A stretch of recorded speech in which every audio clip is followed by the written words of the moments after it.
everybody. Welcome to this episode of Mismatch. So, I know, like you, I love setting goals, new routines, new habits, new eras. And I think we romanticize the idea of a fresh start. But here's the thing actually finishing what we start, that's where things fall apart. And it's interesting because around this time of year, if not, I'd even say earlier for some people, is when people kind of fall off the bandwagon, so to speak. And according to Chris Bailey, it's not just because we're lazy, but it's because willpower alone doesn't just cut it. So don't feel bad. In his new book, Intentional, it flips everything that we think we know about productivity, arguing that the real secret to follow through is being more intentional with what we choose to do and what we don't. But what exactly does that mean is the question, because let's be honest, whether it's in dating and love and life, really in everything, starting is easy, but it's the follow through that really defines us and makes us feel better about ourselves. So today we're getting into why we don't finish what we start and really how to actually change those habits. Chris, it's great to have you here. Congratulations on the book. Oh, thank you. Yeah. I gotta ask you, like, where did this all come from for you? Because I imagine this is a bit of a personal kickstart to writing something like this. Yeah. Well, the way I usually write my books is I look at what I'm struggling with, and then I work You know what? backwards That and makes think, sense. I didn't want to yeah, say that, but that checks out. yeah, because I think some people who write productivity books and self-development books, for that matter, too, they get on their pedestal and then they preach from on high and think, oh, this is what you have to do. This is how you live your life, and if you don't, you should feel guilty and you're a horrible person and all that stuff. But I look at where I'm falling down and think, okay, if I'm falling down on this stuff as somebody who studies productivity, who's into productivity, other people probably are too. And so I look at the previous, things that I've done. I've written a book on calm, which is was feeling anxious at the time,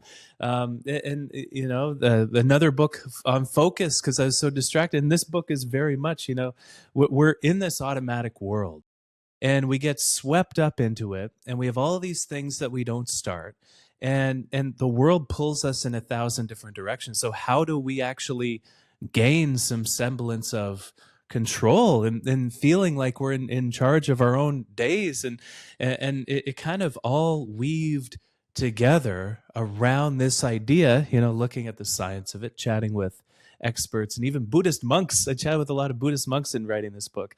It really all comes down to how intentional we are. The more intentional we are, the more we accomplish, of what we want to do and what we set out to do too. And we become more productive in the process.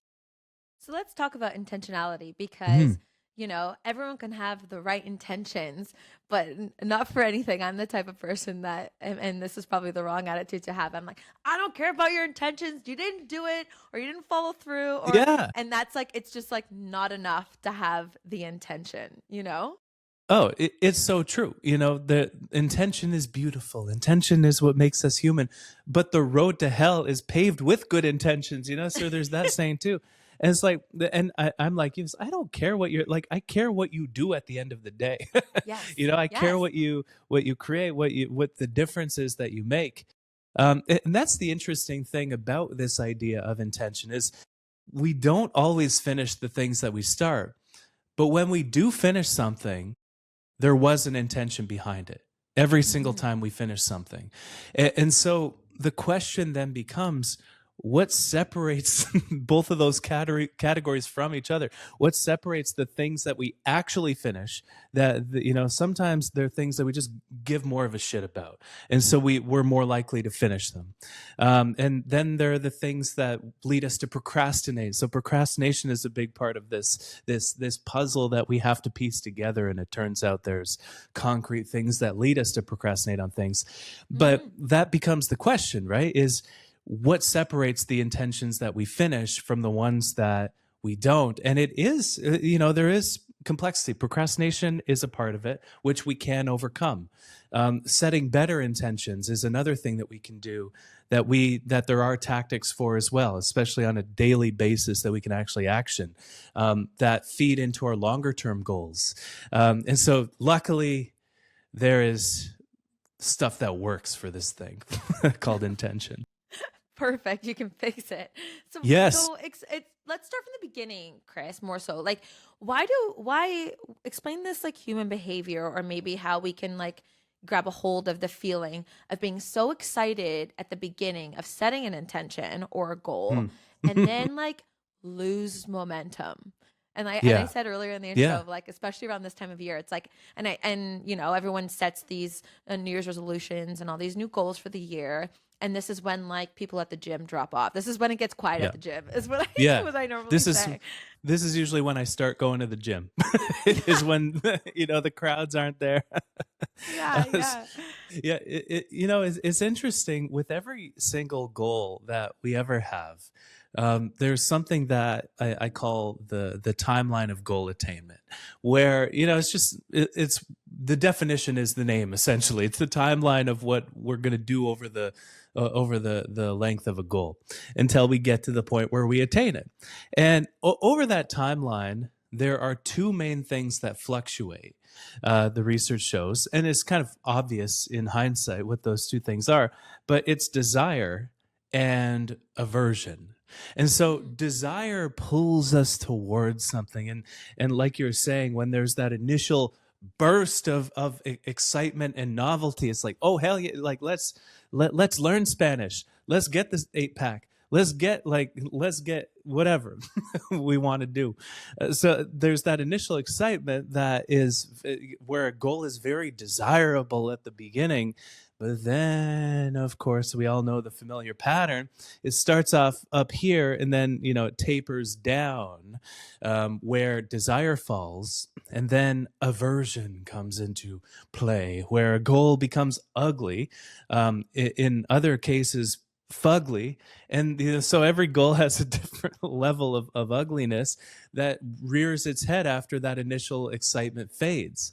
And that's the thing to really know from the research is there are concrete things that make a goal ugly that you can kind of surgically look at when it comes to your goals.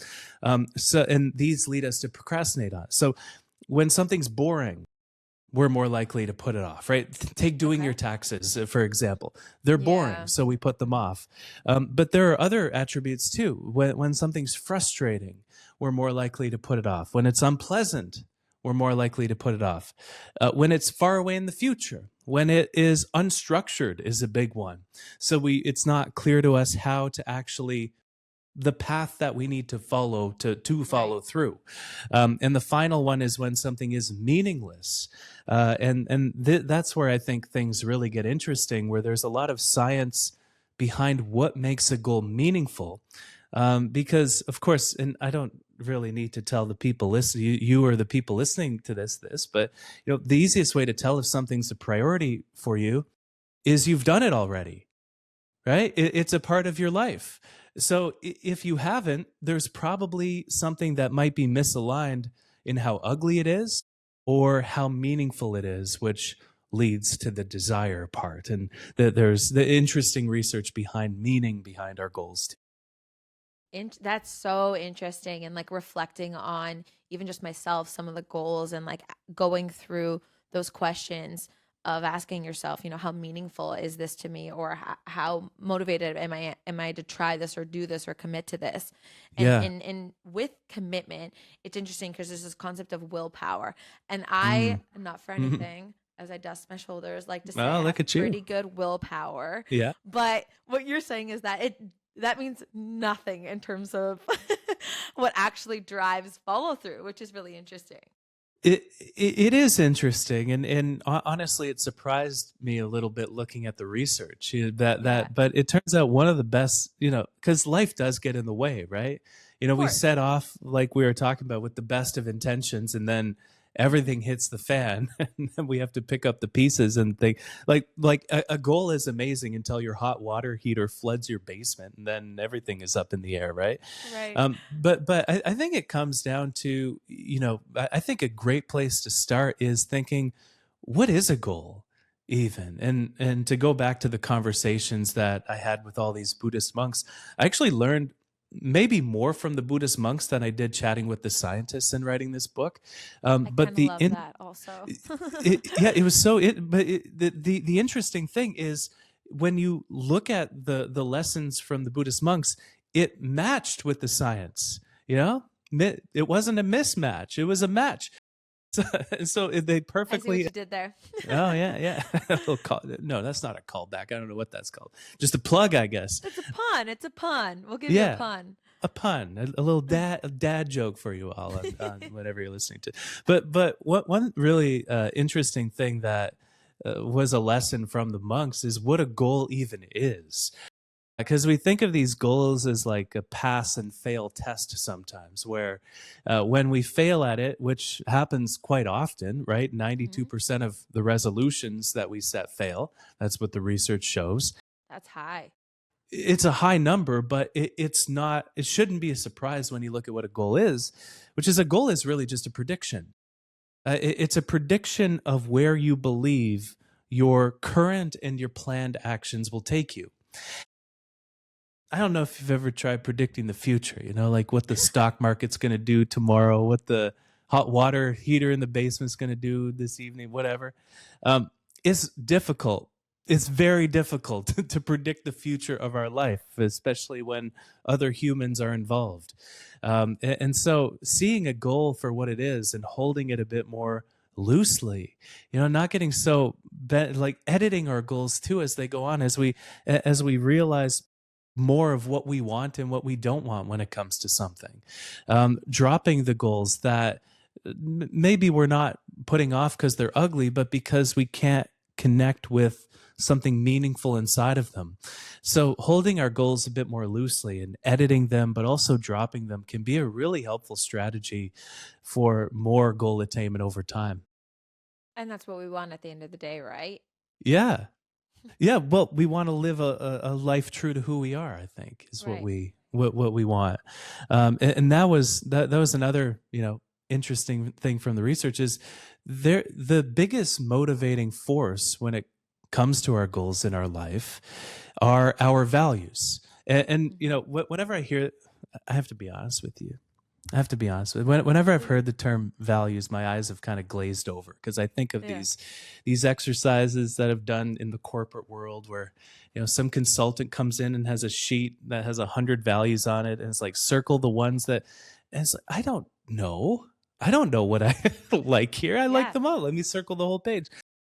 So, but it turns out there actually is interesting research behind what we value. And there are 12 basic values that we all share in different amounts. So you have these 12, I have these 12, but we have different levels of them all. So Hmm. everything from self-direction, which is going our own way, to tradition, right? To humility is a fundamental value. Universalism is a value, which is protecting people and nature. Benevolence, the kindness, serving others. So there are 12 of these values that live at the core of who we are. So that goes back to the meaning component. The more meaningful something is, the more connected it is with these ingredients that live at the heart of who we are. And it makes sense that there's that connection and again that drive. So with Hmm. with that drive, you talk about default versus deliberate Yeah. intentions. So how much are we actually kind of living Mm. our lives on autopilot and not really taking the or using our mental capacity to draw awareness to that? Yeah, well, it's such a good question because, and this was something that also surprised me from not, well, from this was mostly from the monks actually, where I thought, intention is an intention, right? We set an intention and it's always deliberate. But it turns Right. out, like you're saying, there's those two types. There's the deliberate intentions that we have, which is where we think, okay, what do I want to get out of the day? And then Hmm. it's like, okay, I want these three, that's a deliberate intention. But then we have default intentions, and an intention is just a plan that will do something, and we set plans that will do things automatically all day. Right? You wake Hmm. up in the morning, you get a cup of coffee. We call these habits usually, but we have habits of the mind too, right? Thoughts that are sometimes reactions to what came before, and so it's interesting. So 40 to 45% of our day the research shows we run on default mode, which is actually, and it sounds like, oh, that's so much time. But if you have a habit to go to the gym, who's going to tell you that's a bad habit? Who's going to tell Yeah, you that's a bad default that's a good thing. intention? Yeah, totally. Yeah. But it is worth kind of doing a little audit, not to make yourself guilty or anything like that. I think it's so easy to make yourself feel guilty in this pursuit of productivity, which, question any advice that leads you there, I think. But really do an audit of, which of the things that I do out of habit by default are serving me, and which are just kind of getting in the way of what I really want out of my days, out of my life overall. And so it's 40 to 45%, but it's actually increasing these days, as you can imagine. We're For sure. spending more time on autopilot mode. We're being more responsive. We're being less intentional. But I think it's an ingredient that we really have to reclaim. So how do we do that exactly? What are the Mhm. sorts of like even just like a small thing that you can do, Mhm. say first thing in the morning to ask yourself or sort of like guide your Yeah. mindset to draw awareness to that sort of thing? Yes, I love this question. So yeah, let's bring it down to the tactical level. Yeah. Um, How do we be so better, Chris? let's do it. Let's do it. So one of my favorite rules for this is called the rule of three. And so how it goes is at the start of every day, and I kind of alluded to it a little bit there. If people see in the video will see my I unnecessary, love we've got lots superfluous of jazz. hand. Yeah. Yeah. Maybe I'm part Italian and don't even know it. There you So go. the It's rule me. of I'm three. giving it to you. Hey, are you Italian? Yeah. Oh, I'm getting like secondhand Italian then. Okay, perfect. That's what's happening. So the rule of three is at the start of every day, you fast forward to the end of the day in your head and you ask yourself, by the time this day is done, what three main things will I want to have accomplished? And that's Okay. it. That's it. And so you choose what's important, but you also choose what isn't. And if you're anything like me, you'll want to define them for work, but also for your personal life, right? The different Mhm. contexts that we operate in, so we can decide how balanced do we want to be. And then maybe you'll love the rule so much you do it every week. And so you can look when you set the daily ones to your weekly intentions and think, okay, what can flow in, what can flow down here, and monthly ones and yearly ones. So the rule works beautifully across the different timelines of our life, and intentionality can filter down from our long-term goals into the daily actions that we take. Now, a lot of the I think it's safe to say for many people, a problem that comes up when you attempt this sort of thing is that you catch yourself in like patterns almost, and maybe they're not always like the good kind of patterns that the type of patterns that you want to break or start new ones. So how do you go about doing that with your intentions, um to again like break that pattern? Yeah, well, it's interesting, so your intentions can be based around the patterns that you want to break. It's also, there are things that will come up when you set these intentions. I remember how hard I was on myself when I started doing this rule, because I would set an intention to, write 500 words today, and then I'd write 1,000. And so the next day I would think, oh, yesterday went so well. I doubled my goal. Maybe I'm going to aim higher, and I'd set an intention to write 2,000 words, and I'd Yeah. end up writing the same 1,000 words, and I'd be so hard on myself, even though I doubled the day previous day's goal. and Right. and so and this is kind of a pattern with goals, where when a goal is really just a prediction in disguise, it's important to not let our bad predictions turn into expectations for how things will go, which then turn into disappointment. Ooh. And so Yes. then the disappointment fuels the cycle of goals again, and this is why we're so hard on ourselves when we're trying to Yeah. achieve different things.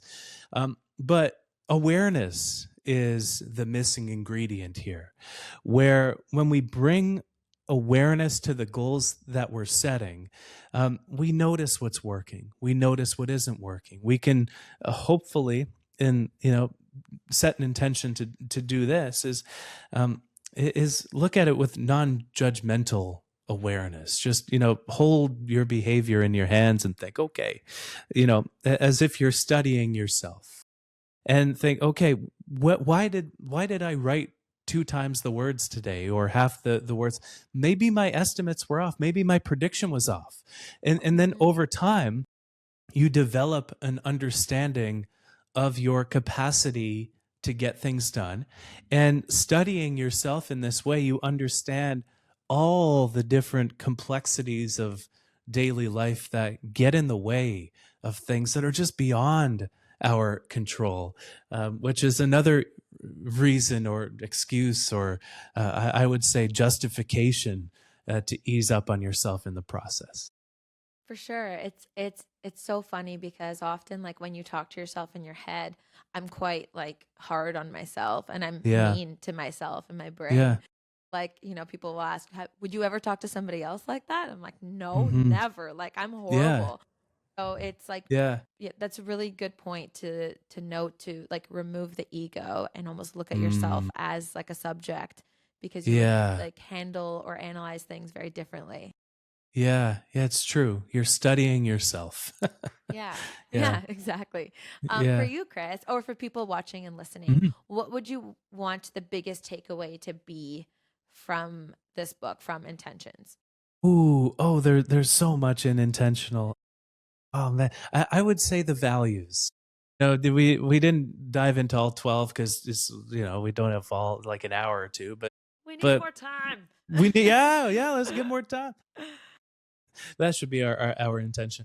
But There you but the go. the values that you have, it feels like a mushy topic, but the science says there are 12 of them that live at the core of who you are.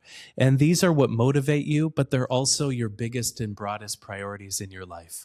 And so knowing them, you can set goals that actually fit with them, that motivate you naturally, and they feel like second nature, right? Saying a bit earlier, the easiest way to tell something's a priority is you've done it already. Hmm. Ideally, that's the state we want to get in with our goals. They should feel second nature, like an extension of who we are, and something that supports who we are as well as who we're becoming. Yeah, ease up on yourself, everybody.